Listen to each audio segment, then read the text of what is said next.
Good morning, everyone. Thank you for joining us today for the third presentation so far in the CDBG Grant Administration Manual training series. This presentation will cover the procurement chapter and associated toolkit. And I'd like to welcome our presenter, Matt Blank. Good morning. Welcome to the CDBG Grant Administration Manual training series.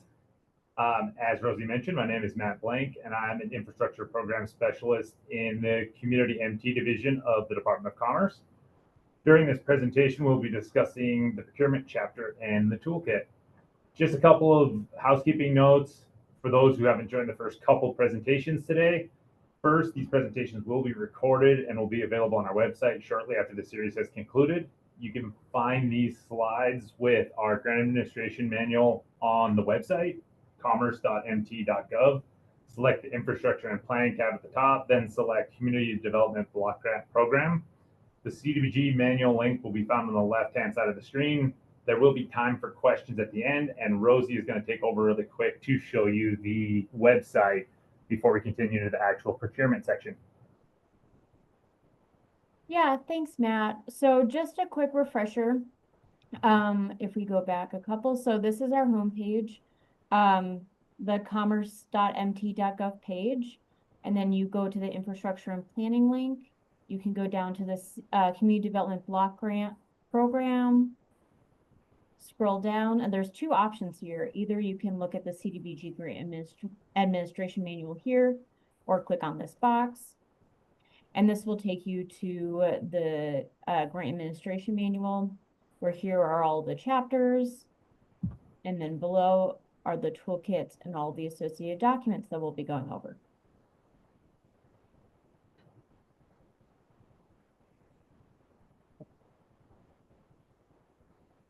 Take it away, Matt. Next slide, please. During this presentation, we'll be going through the updates compared to the previous chapter, the key points and components of the new chapter, and introduction to the procurement toolkit. And as mentioned before, there will be time for questions at the end. Next slide. The biggest change that you'll notice is how slimmed down and simplified the new chapter is. The previous version was 22 pages, and the updated version is now 9 pages. Much of this simplification comes from including references to the MCA or Montana Code annotated rather than including full explanations directly in the chapter.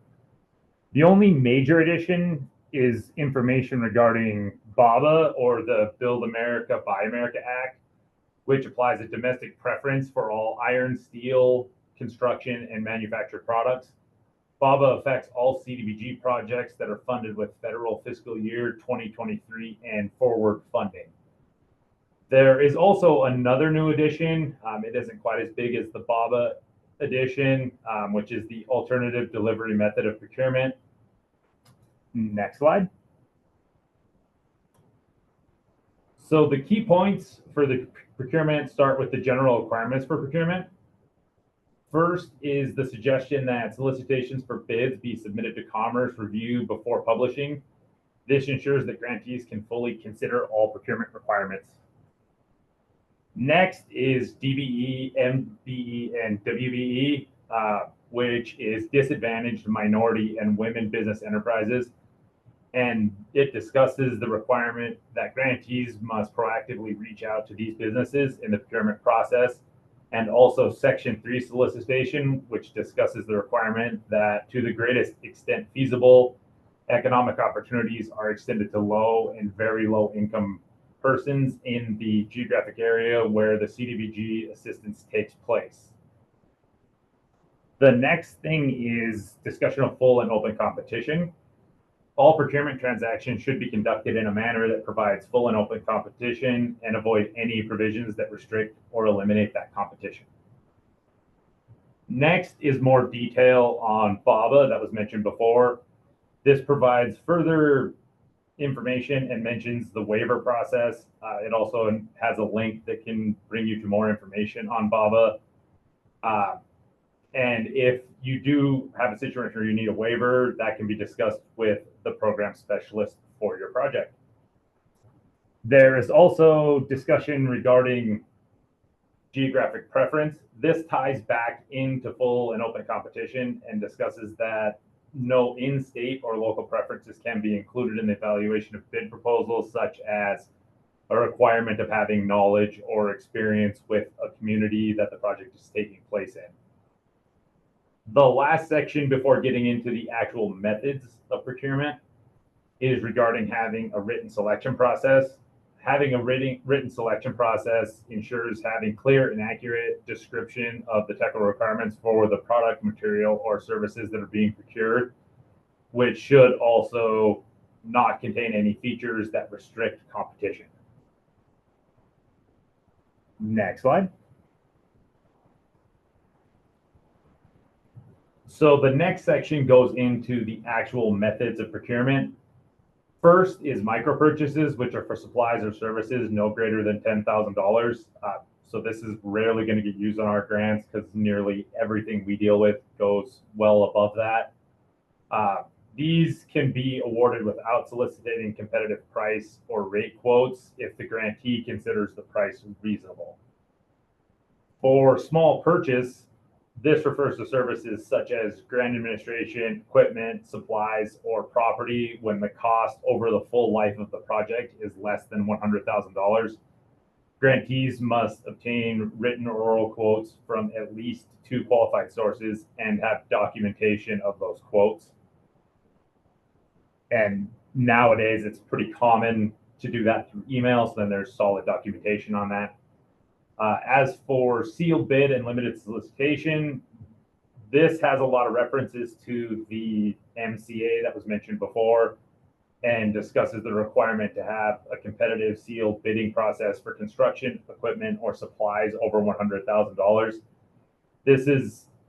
With this process, the bid opportunity must be publicly advertised with bids kept confidential until a public bid opening, and the lowest responsible and responsive bidder must be awarded the contract. Non-competitive or sole source is when there's only one source for whatever service is needed, or after soliciting several sources and determining that only one source can provide the product or service. This method, in a different way, but like micro purchases, is rare and does require prior authorization from Commerce. So in the rare case that this could be necessary, reach out to your program specialist for your project. And the last method is the alternative delivery method that I mentioned as one of the new additions.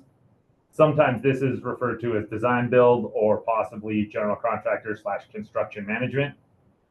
This involves hiring a contractor early on in the process that will provide feedback through essentially the entire process, starting with design, and then as design is finished, then the grantee negotiates directly with the contractor for the construction contract. Next slide. The contract preparation and extension section discusses the requirements that a grantee must demonstrate they follow proper procurement procedures before entering into a contract, and that contractors are registered to do business with the federal government with sam.gov, which we can check on our end also, and also that they are not on the State Department list, which can also be checked by your program specialist. It also discusses what needs to be included in any contracts for the procured services. The documentation section outlines the documentation that will be required by Commerce to show proper procurement methods and requirements were followed. Another note that will come up in financial management on this is that we will need that documentation in place before being able to reimburse for any of the services that are in our budget, but that will be covered a little bit more in financial management. The last part of the chapter, it covers ongoing review of contractor performance. This briefly mentions how the grantees should establish and maintain procedures to monitor their contractors' performance and how they are staying within schedule and budget for the project. Next slide. As for the procurement toolkit, most of this has remained very similar to before, with the forms staying basically the same, just with updates to formatting and some of them being simplified a little bit. The ones that have stayed the same include a sample request for proposals, or RFP, sample request for qualifications, or RFQ, sample advertisement for an RFP or RFQ, sample professional services contract, and the CDBG supplemental conditions, along with a checklist for construction bid documents. And for the new forms, one of them is an update, and then the other one is actually new. The BABA certification is the one that's new, and it is for tracking that BABA requirements are being followed. And then there is a new version of the section 00900 that is updated to include that BABA information. There's also an updated one from July for SRF. Often other funding sources will also require BABA, so make sure that whatever other funding sources are in the budget for the project, that whatever BABA requirements they have are also being followed. So for example, with SRF theirs was updated in July. Go ahead. And here is my information if any questions come up after today. As a reminder, these presentations are recorded and will be available on our website shortly after the series is concluded. You can find these at the website that Rosie just demonstrated earlier, at commerce.mt.gov, and then selecting that infrastructure and planning tab, and then the CDBG manual link on the left. Are there any questions?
Hi, everyone. Just a reminder, if you do have a question, you can raise your hand and the presenter will unmute you.